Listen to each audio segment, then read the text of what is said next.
Daghang salamat.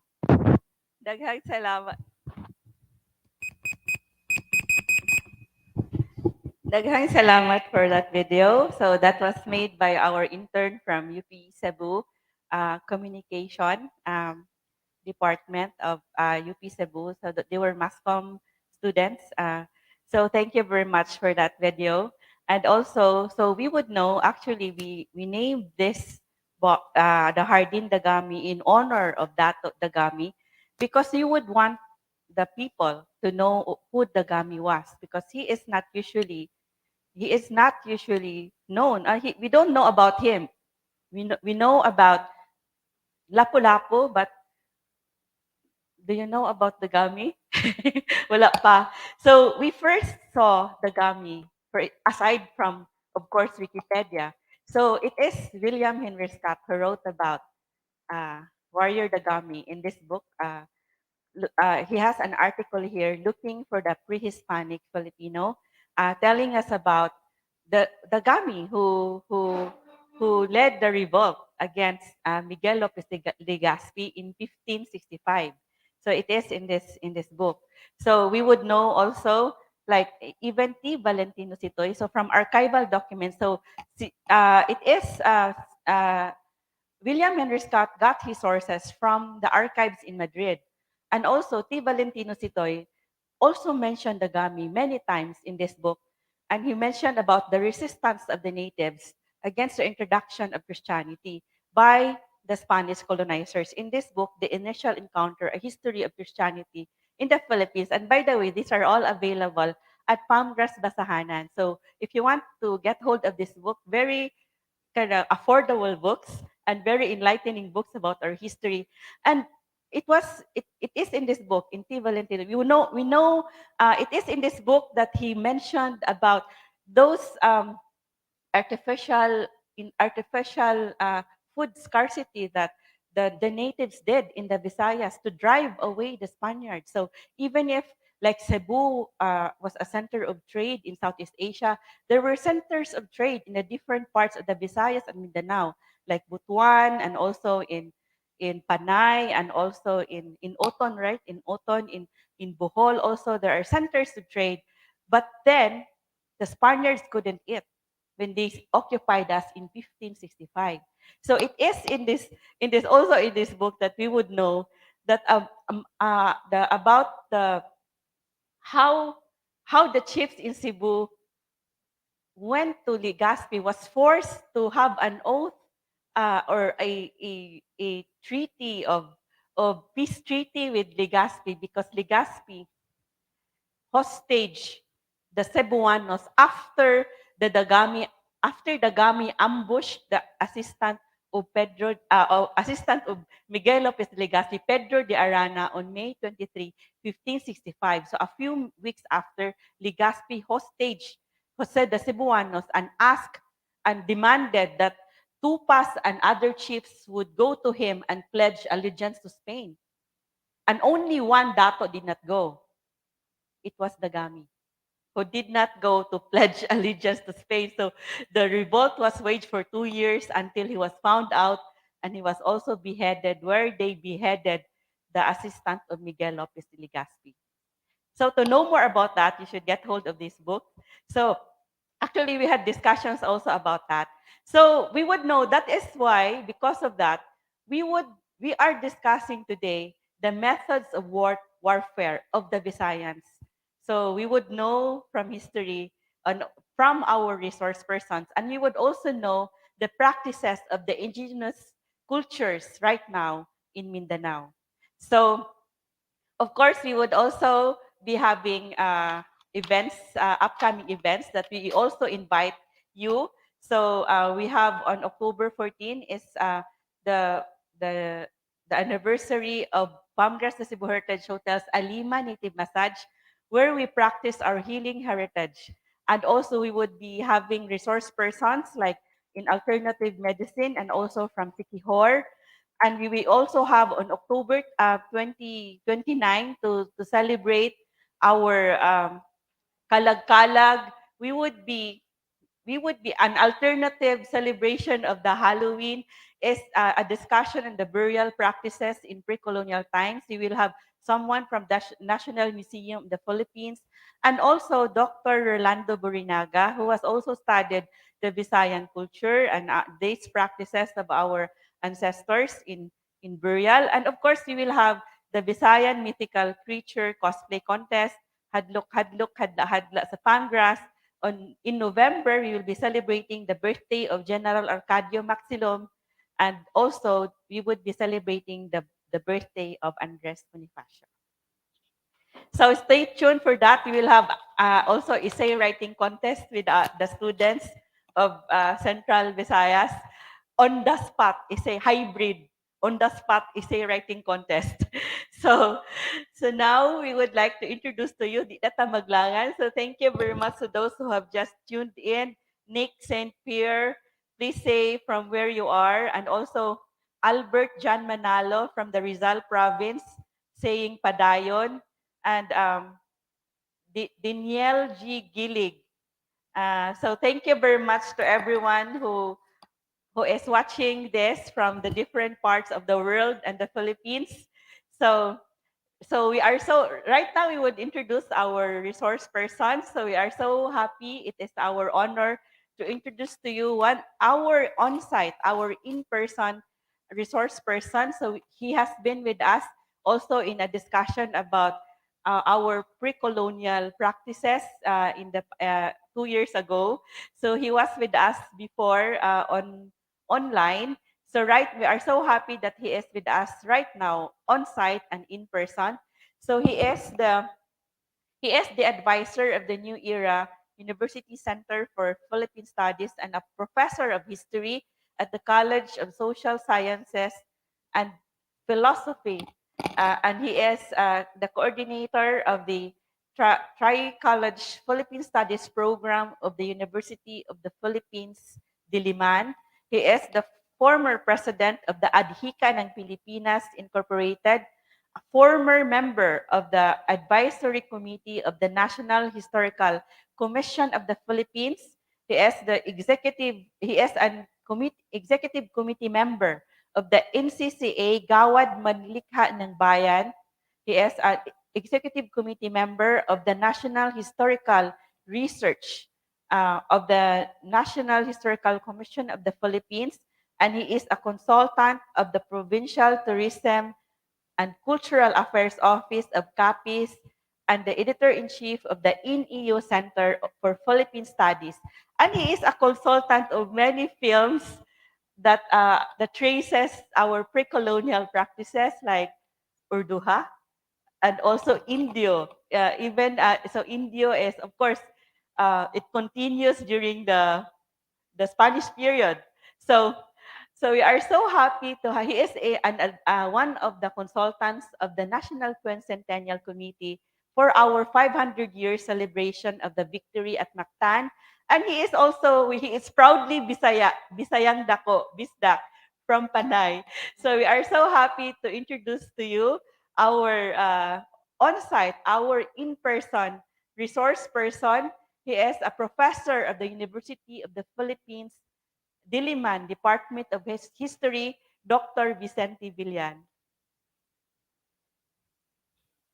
Please greet our audience. Please greet.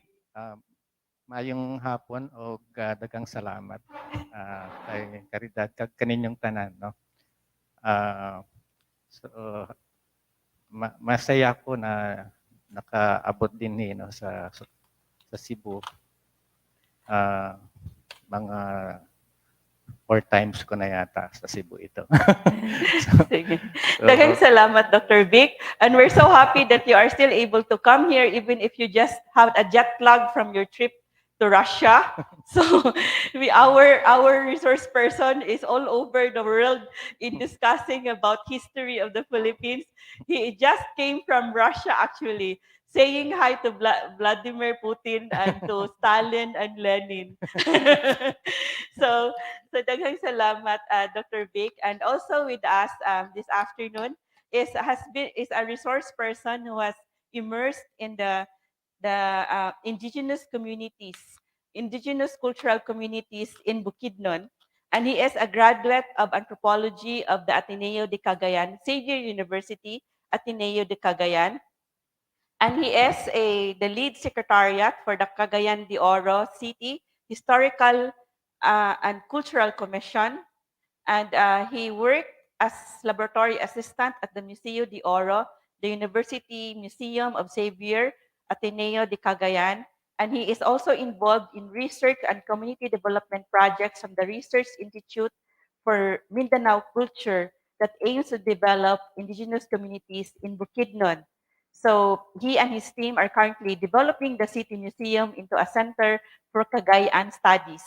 And so we are so happy that he is with us all again for the third time. So he has been with us to discuss about the indigenous weapons in the past, and also about indigenous music and love practices, courtship practices of the indigenous people. So we are so happy to have with us once again online the officer in charge of the City Museum of Cagayan de Oro and Heritage Studies Center, 𝗪𝗂cie Salon.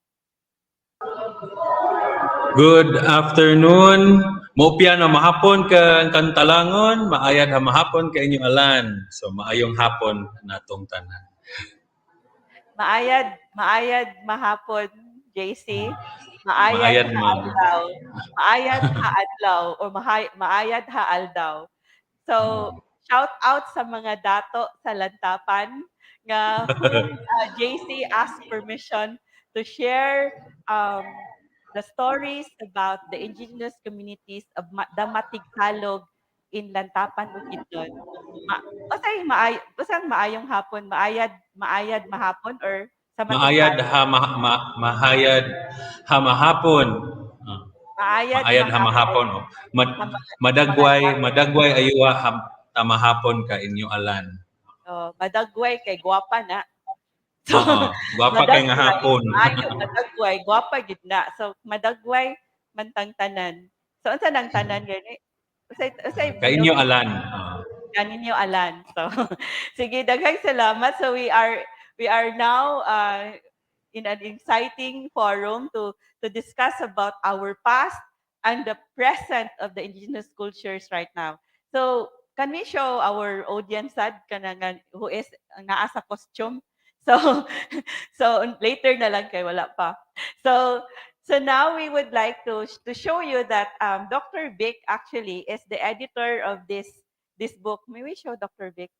So Dr. Vic is one of the editors or the lead editor of this book on kaagi ug kabilin. So kaagi is the Bisaya word for past, our past and our heritage.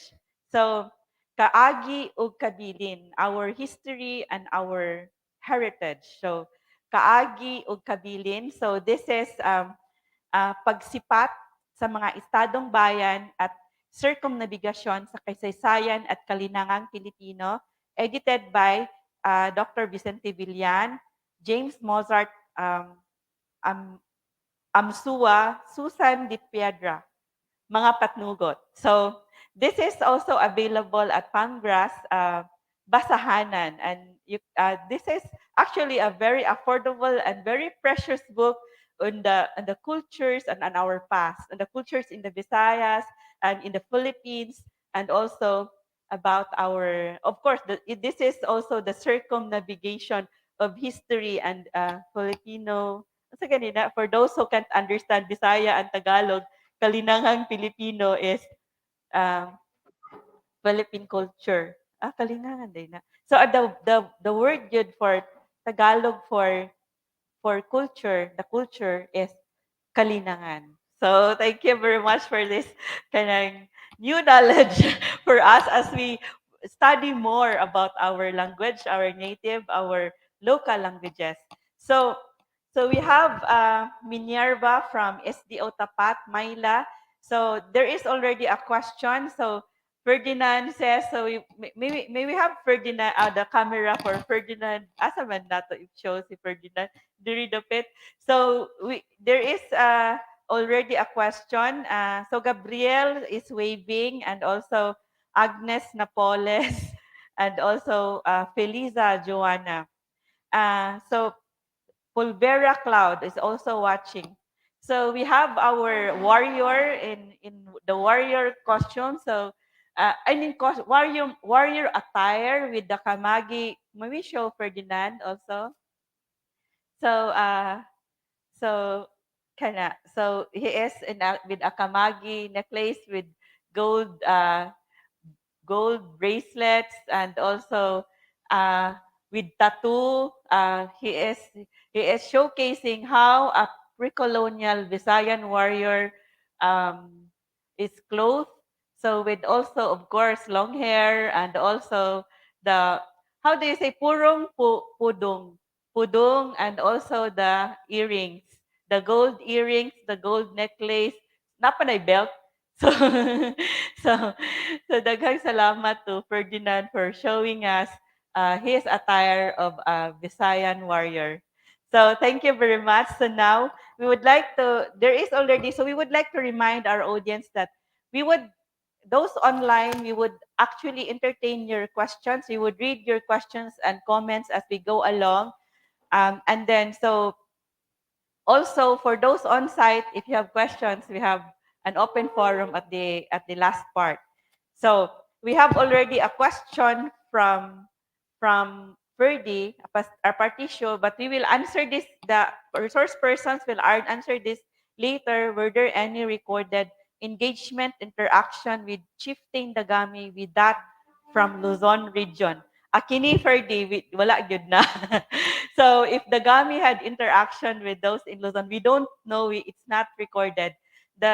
Those Spaniards who wrote about Dagami only mentioned how he engaged with the Spaniards, how he ambushed the troops of Miguel Lopez de Legazpi. But then maybe we would find out later from our resource person, especially Dr. Vic, regarding the interaction of the Visayan warriors or the Visayan people with the different peoples in other parts of the archipelago. So, so ready na ba mo? So we have this first question for Dr. Vic. So we would like to ask him um, to tell us about the beginnings of culture and war in pre-colonial Visayas. It, as far as his study has reached. So we have Dr. Vic to tell us about, the pre-Hispanic Visayas, the culture and war in pre-colonial Visayas, or in the third. This would be in the third millennium BCE that you would first discuss. Okay, thank Yes. you. Actually, the, the culture and tradition of warfare, no, in pre-colonial Visayas began, I think, in the third millennium BCE to the 13th century, no, when the Austronesians, no, arrived in the Philippines, no, and started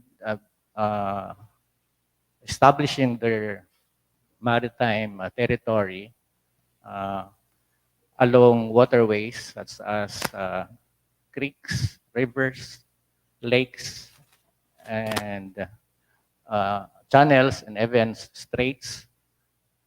So dito nila itinayo ang kanang ilahang gamuro in Cebuano.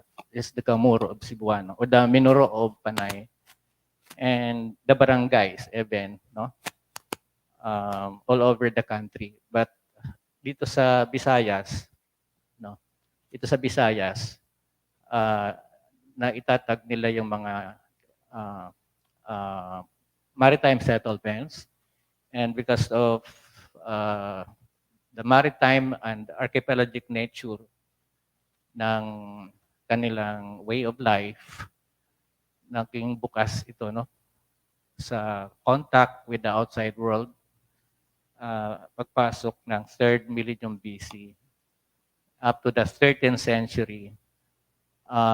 nang makita natin kanang Hindu-Arab Persian states during the time of Emperor Ashoka, naging part ang Philippines kanang ginatawag nilang Mandala world. That Mandala world, pwede nating sabihin na pinaka powerful na empire during the 3rd millennium BCE, no?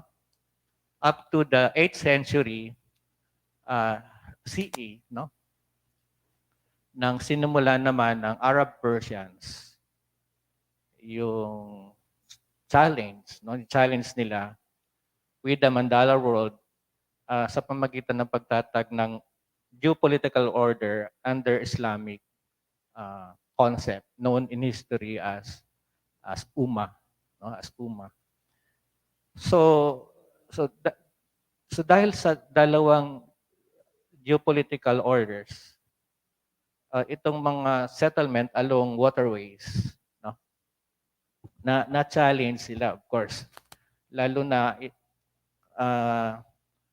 dahil maritime yung ating nature ng buhay. Dito nag-start, I think, yung tinatawag natin na yung stable fighting culture ng mga Bisayan. Kasi itong mga waterways, hindi lamang siya channel for trade, but also for slave raiding activities, kung saan yung war o gubat ay very fundamental, no? Napaka-fundamental na mechanism ng ethnic maritime states dito sa Central Philippines. So, very clear na yung ethnic maritime states like the Kadatuan, the Rajanate, and even the Kaharian, no? The Kaharian ay hindi siya separate, no? Hindi siya separate with the outside world, and therefore yung massive engagement with that geopolitical orders ang naging cause dito sa tinatawag nating tradition of warfare ng mga Bisayan. So it's given, no? Because of yung catalyst ng empire, no? Yung Mandala and this so-called tawag natin dito is the UMA world order. So kumbaga produkto tayo ng dynamics, no, within the dito sa buong Asia, no. Yes, daghang salamat, Dr. Vic. So when we also studied about the Sulu history, because we traced actually the Sinulog, because when Dr. Rizal Mujares came here and he mentioned to us when he saw a performance of a Sinulog dance by our staff, he mentioned Sinulog was a Muslim war dance. So we actually went to Sulu, and I was able to read 𝑈P-Diliman Institute of Islamic Studies professor 𝗪𝗏𝘓𝘓 also gave me a book on the history of the Sulu Empire. And they would also trace their history. They started with the Hindu kingdoms. So is that also, did the Hindu kingdoms also reach the Visayas, do you think? Actually, walang direct contact with the Hindu-Buddhist states, no, during that time. So to say, indirect yung contact between the Visayas and the Hindu-Buddhist or this the Mandala world. Yung direct contact ng mga Visayans with that world order is through 𝗪𝗪, the kingdom of 𝗪𝗪. Na makita natin dito sa may Vietnam and some extent even yung Cambodia. So, in short, ang Philippines somehow ay part ng o dependency of the so-called the 𝗪𝗪 kingdom. So indirect, I think it's very indirect in ating contact with the Mandala world. So through this 𝗪𝗪 kingdom, nangyari yung ginatawag nato na contact with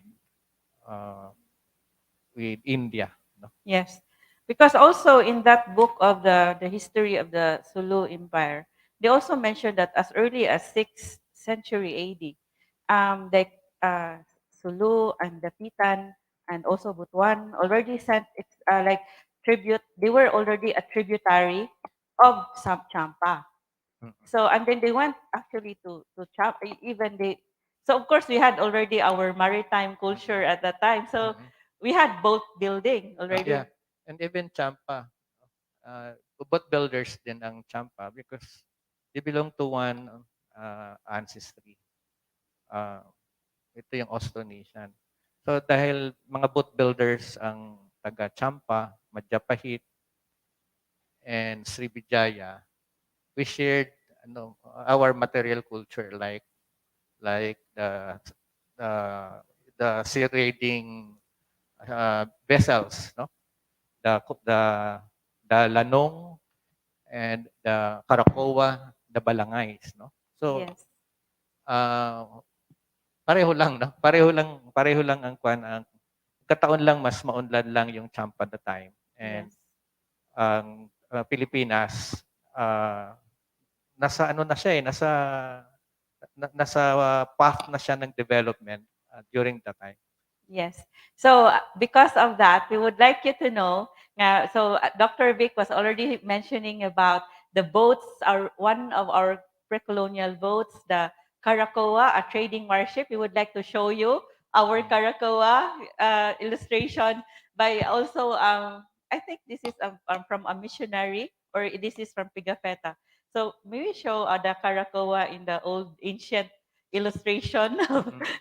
So it is it is a warship, also a trading warship, and also so it has warriors and traders in it, and it has a dragon head or a bakunawa head. So it is a mythical creature, a creature that swallows the moon. Diba? The bakunawa. So and this is our pre-colonial warship, and that is why so intermission ni siya. Our bar counter at 𝗪𝗏𝘾 is shaped like a boat. So it is in honor of the Gami because the Gami is our warrior. So we've shaped it like the 𝗪𝗪𝐾𝐴 with a dragon head. May we show our dragon head of our 𝗪𝗏𝘾? Yes, there's a dragon head there at 𝗪𝗏𝘾. So, and that is also why today, as we celebrate 𝗪𝗏𝘾's anniversary, we are offering the 𝗪𝗪𝐾𝐴 set. So show it. So we have our warrior, and we hope that you will take a photo with so you will eat and like our warriors did, and it is on the boat on the 𝗪𝗪𝐾𝐴 that you will eat. So that's the special offer to help us raise our heritage. So we hope that our guests would be able to understand this. So next, we would like to ask this question for Dr. Vic to describe how the ancient Visayas world order in the third millennium to 13th century had been challenged by the growing influence of the Islamic Ummah's geopolitical order. Because at that time, I think Moro is not yet the term used. I think it's Islamic. No? Yes. So how was what was the ancient Visayas world order in the third millennium, and how was it challenged by the growing influence of the Islamic Ummah's geopolitical order? Is this now the Arab? The Arab Persians Yes.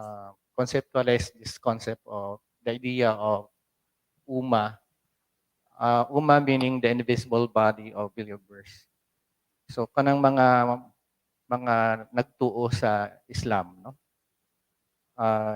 Naniwala na they belong to one body known as the in the temporal realm, and in the spiritual realm known as 𝗪𝗪𝙗𝘀, no? 𝗪𝗪𝙗𝘀. Therefore, may ginatawag na na cohesive elements between believers, no? Because they belong to one faith, one God, Allah, one prophet, Muhammad, one scripture, the Quran or the Quran, and therefore may sense of unity, no? May sense of cohesiveness, may sense of community, and therefore yung sense of community sa loob ng Islamic world, may tuturing natin na potent economic, political, and military force, no? Military force, and therefore is a big challenge for the kadatuan, for the Rajanate, or the kaharian, no, in this part of the Philippines. And dahil na challenge kasi din ang mga Arab Persians because of the yung dominance ng Mongol Empire during the 13th century, no, during the 13th century. So naghanap ng alternative ang mga Arab Persians dito sa tinatawag na maritime and archipelagic world, no? Para makapag-develop ng kanilang empire. And yung challenge na ito ang nag-push sa mga raha sa Visayas, no? Na mag-consolidate, no? Maging malakas na puwersa, no? Para maging safe sila sa dominance ng Islam. Kasi kung ang Islam ay pumasok na sa South Asia pagpasok ng 8th century. And pagpasok ng 9th century to the 10th century, ang Islam ay narito na sa Southeast Asia, sa China and Southeast Asia. And by the 13th century, 1280, no? 1280, na may first na community of Islam sa Southern Philippines. And yung event na ito ang mag-push, no, sa mga Visayas na magpangayaw, no? Are you familiar with the word pagpangayaw? Ito mga slave raiding activities nila. Yung mga naval blockade. Slave raiding, naval blockade, and even yung pagtatag nila ng mga fortifications along waterways, just to prevent, no, ang domination ng Islam, no, dito sa Southeast Asia, particularly dito sa Pilipinas. Kasi nasanay sila na nung wala pa ang Islam, noong meron pang old order, yung 𝗪𝗵𝘗, then 𝗪𝗵𝘁𝘀, and even yung Tongkin, mga traditional centers of power ito, no, sa Southeast Asia. Bigla nag-collapse yun na pagpasok ng 13th century. No, nag-collapse ito at nagpanibagong centers. Nagkaroon ng mga bagong centers like yung Milaka. We have the new centers like Milaka, Dagoa, Ternate, Sulu, Mindanao, and even Manila. In short, na-challenge yung mga Bisaya, naiipit siya. Kasi yung Manila naging Muslim na, yung Brunei naging Muslim, ang Ternate naging Muslim. So all over, no? Talagang napaka-dominant na ng Islam, and therefore kailangan na ng mga Bisayan na palakasin yung kanilang hanay. No? So we would like to know, so the different parts of the archipelago and in the region in Southeast Asia have been Islamized. So at that time in 1521, when the Spaniards arrived, there was also a Muslim who was talking with Humabon Yeah. and advising him on how to engage with the Spaniards. Mm-hmm. So, but of course, at that time, the Cebuanos had a very strong pantheon of beliefs of animism.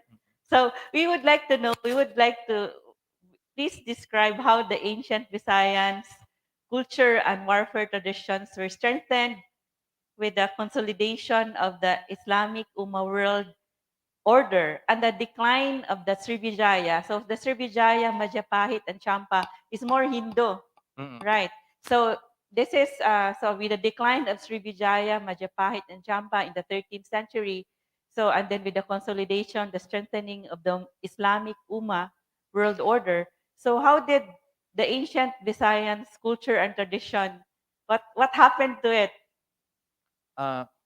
Di ba kanina sinabi ko yung change of ideology from Mandala to Uma, and eventually yung shift of centers from the old centers, the 𝗪𝗪𝘃, the Srivijaya, the Champa, the Langkasuka to Brunei. Tingnan niyo po ha yung new centers. Brunei, Sulu, Maguindanao, Ternate, Goa, Manila. So in short,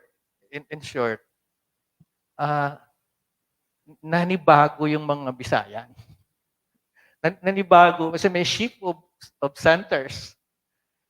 Nanibago sila yung shift of centers. Ibig din sabihin may shift din ng mga sea lanes. And even yung tinatawag nating mga slave routes all over Southeast Asia. So ano yung ginawa ng mga Bisaya? So malinaw na at the very least, dahil mayroong challenge no sa palibot mo, at the very least ang gustong gawin ng mga Bisaya dito is magkaroon man lang ng balance of power. Ang balance of power in this part of Southeast Asia, knowing na yung shift of power, no, na dati lang naman nilang in fact area ng kanilang slave raiding actually.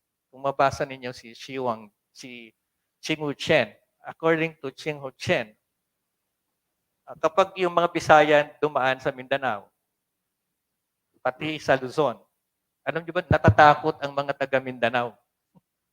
Kasi mga Bisaya, itinuturing silang kilabot ng dagat, ginakadlukan. No? Ginakadlukan sila sa Asia-Pacific region because of their maritime skills. And yung kanilang maritime raiding activities, yung advancement ng kanilang maritime technology, ang kinatatakutan sa Asia-Pacific region. So dahil sa access nitong mga new centers sa buong Islamic world, for example, yung access ng Sulu sa Mediterranean world, yung access niya sa Strait of Malacca, yung access niya sa 𝗪𝗪𝘃 Sea, diba? 𝗪𝗪𝘃 Sea, yung access niya sa Java Sea. Hindi lang ito for economic purposes, but also for political, social, and cultural na agenda ng Islam sa Mindanao, particularly ang Sultanate of Sulu and the Sultanate of Maguindanao. So for the Visayan, tika muna, hindi ito maganda. No, hindi ito maganda. Gayong, kung balikan natin sa kasaysayan, ang mga tausug, no, ay offshoot lamang ng mga Bisayan. Kung babalikan natin, ang origin niya mula sa Butuan. No, mula sa Butuan. And therefore, kailangan talaga niyang kumilos, no? Para at least man lang magkaroon ng balance of power dito sa Southeast Asia. So, in short, ang mga Bisayan is pwede nating sabihin na political animal din, no? Tulad ng mga great powers. Kasi nag-iisip sila kung ano yung kanilang gagawin. Kasi dati naman kontrolado nila yung mga binanggit ko na mga waterways, no? Yung 𝗪𝗶𝘁, no? Yung 𝗪𝗵𝘁, yung Strait of Malacca. Pati ang South China Sea, even. Kasi as early as 1272, we invaded China. Di ba? As early as 1272. And takot na takot yung mga Chinese sa mga Bisaya. Alam niyo ba yun na takot na takot ang mga Chinese? Nagtatago sila umaatras. And ginadistrong ka pang pinto ng mga Bisaya para lang sudlon, pasukin ang mga Chino. Sabi nga sa ako, batuhin mo daw sila ng chopsticks at ng mga porcelain. Pinupulot ng mga Bisaya ito at inuwi, no, sa Visayas kasi prestige goods ito of the Pangayaw. We are the Pangayaw race, no? Magaling sa sea, no? Sa tinatawag nating seafaring activities dito sa South Asia. Pwede nga nating sabihin tayo pinaka-advance na tao pagdating sa maritime civilization. Yes. Walang makakalamang sa atin. So boat builders and seafarers. And that continued. So actually, that's also related when we discussed actually in the galleon trade, even the Spaniards actually made use of the skills of the Visayans in seafaring. So in sea, the crew of the galleon and also the boat builders were Visayans. Yes. And we would also know actually even in the slave raiding also of Sulu, when they already had they were the ones already raiding when before the Visayans were the raiders. During Spanish period, the Sulu, the 𝗪𝗁 or the 𝗓𝗏𝗏 became the raiders, and we would know from James Warren that the crew also of the 𝗪𝗁 Correct. raiders were also Visayans. So they could build the boats, and they stayed in Sulu because they got more benefits if they would serve the Spaniards. So they would get more benefits when they would stay with the 𝗪𝗁 rather than stay with the Spaniards. So that's why they served in the sea, the raiders of the 𝗪𝗁. Precise. Correct po yan. Actually, yung aking dissertation is may kinalaman sa mga pintados. Kaya kita ko yung data na yon. Na kaya favorite ng mga Muslim bihagin yung mga Bisaya. You know why? Kasi asset ang mga Bisaya sa maritime Sultanate of Islam. Without the Visayan, mahihirapan ang mga tausug. Kasi sila yung mga boat builders. Sila yung mga tripulante sa barko, sa mga sakayan. And yung dagdag, no? Dito, sa galing nila sa dagat, sila yung mga cultural workers ng Sultanate. No? Yeah, cultural workers ng Sultanate. Yes. Paano sila yung cultural workers ng Sultanate? Mga komedyante ng Sultan. And they would sing. And they would dance. So while they are rowing, they would be singing. Yeah. Yes. Umaawit sila, kumakanta, nagpapatawa. No? Kaya enjoy na enjoy ang Sultan Kasi may mahusay ka ng seafarer, may mahusay kang warrior, may mahusay ka pang komedyante o Because cultural worker. the Visayan culture is always witty. You should always be witty, and there should be humor Ayan. and love and war. Oo. So this is so we can also see this. For example, even in the epic that this chant that Father Francisco Alcina discovered in the Visayas, the story of 𝗪𝙁𝙁 of Leyte, and also this Bohol princess Bubong Humasanon of Bohol.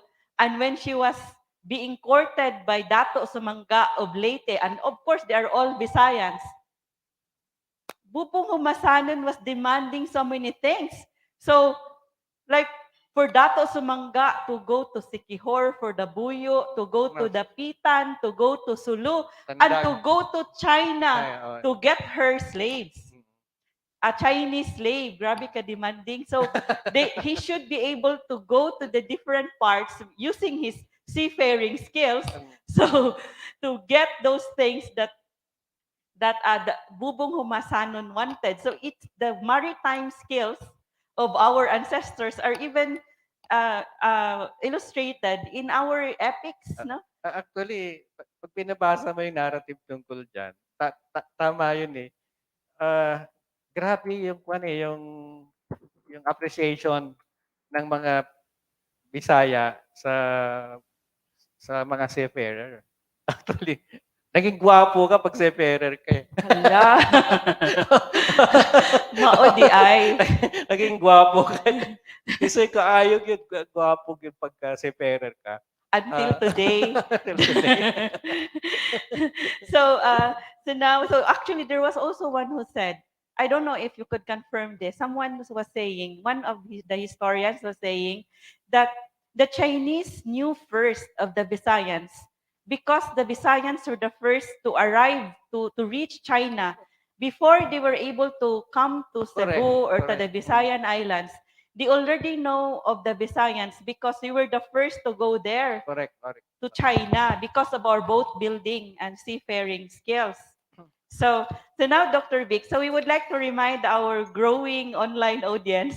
So daghang salamat to Gabriel Buzon of a history graduate from the University of San Carlos. Daghang salamat to JV Yap watching with a 5G connection. Wow. And also Helen Soriano from SDO Tapat, and also we have Cheryl Ibarreta from the South Daang Hari Elementary School, Maine, and to Ellen watching from the tour guides watching from Negros Oriental, maayong hapon sa tanan, and Luwila Duyag from Metro Manila, Santa Ana Elementary School. So we would now we remind you that to give your questions as we go along. We have 2 more questions for Dr. Vic, and we would also have our museum in charge, our someone who would share with us the indigenous warfare right now in Mindanao, especially in Bukidnon. So we would like to ask Dr. Vic to elaborate more on how the Visayan warfare's principles, methods, and tools of warfare, and also how it intensified, such as in maritime weaponry, sea raiding, fortification, rituals, and others. So pang 1 semester ning a course, and he would discuss this in 5 minutes. So, kanang prinsipyo sa pagpangulo sa katauhan, ipasi, no, sa pagkamatarong sa katauhan. At na naglakip pang nanglitang kang mga Bisaya nga tradisyon sa pakigubat. Ang pagkamatarong sa katauhan nagtumong sa husto ug makiangayon nga pagpangulo og serbisyo publiko nga gibase sa pakigubat ug kabahin sa kultura sa pagpangayaw. Ang usa ka kuta kanunay nga ginamit sa naval ug militar nga pakigubat sa downstream maritime community, ang baluarte, nailhan nga agamang. So we have this agamang concept, our fortress na makita mo sa dagat, downstream. Okay. Samtang ang panawagan sa mga naa sa suba nga panghimuyo o upstream nga komunidad gawa sa mga kuta sama sa nahisgutan na sa ibabaw sa mga counter-attacks o naval blockades ang maritime polities sa Visayas adunay nga himan usab. Ang Kabisayan nagamit sa close-up o face-to-face na kumbati ingon man sa long distance nga kumbati. Ang kris, like the kris, the kampilan, the talibong, the pinuti o barong, maoy pipila sa mga feature nga ginagamit sa face-to-face combat. Ang Karakowa, Balangay, Paraw, Biray, Juanga, ug uban na appeal usab sa mga kahimanan sa gubat adunay sila nga mga taming ug hinganiban usab. Ang mga hinganiban ay nagiban nga gigamit sa lagyong mga distansya sa pagsangka, naglakip sa mga bangkaw ug mga pana. Mga bangkaw, mga kapay, mga kumpit ug bangkaw. Sa pagbiya ug pagbalik sa lungsod, human masugot ang pagpangayaw sa porma sa pangamuyo o pangadi kanang mag-ampo sa Ginoo. No? It's rituals. Pasugat o pagsulang. So kanang pagbalik, no? After magpangayaw, we have this ritual o pagsugat, no? Pagsugat. Sugat is to welcome welcoming, no? the welcoming back tradition. of the warriors or the Okay. raiders. And the panubad o pagpanubad is purification. The purification, paghugyaw, revelry, pagbatok, tattooing, o pagpasalamat, thanksgiving. So may mga rituals and even symbols and emblems even na associated with the so-called martial tradition of the Visayan people. So very elaborate ang ating Bisaya, ang ating martial tradition, yung ating kanang tradition sa pakigubat, no, sa pakigubat. Kay kanang tattoo ay isa sa pinaka-importanting mark ng isang mandirigma. So may we show the tattoo of our warrior here? Sige, Ekolo. Pwede na siya ang camera. So, Dr. Vic would be explaining the tattoo of how important it is. Yan.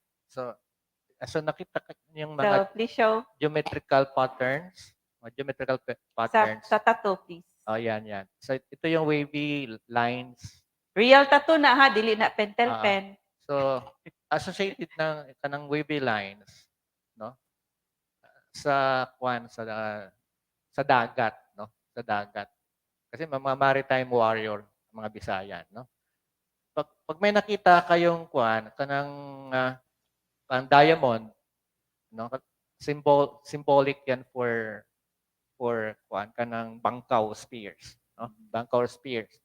Pag may nakita kayong kanang sun o araw, symbol of the batalang may kapal.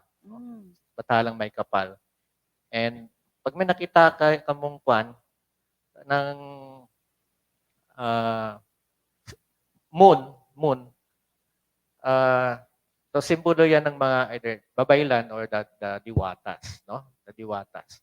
And the stars, simbolo yan ng mga mamamayan, no, sa loob ng Visayan society. Therefore, pag tiningnan mo ng malayuan ang pintados o the batukan, no? Batukan ang tawag sa Bisaya, no? Batok. Associated siya, no, sa ginatawag na kanang Naga warrior. The Naga o the Bakunawa warrior. So, kung nakita nyo kanina yung Karakowa as the Bakunawa boat. Show the Karakowa. As the Bakunawa boat. The Bakunawa war boat. The pintados o the manuggubat o hangaway in Panay, no? It's the Bakunawa warrior. May show the Bakunawa, the Karakowa, yes. So the Bakunawa warrior. So in short, klaro na yung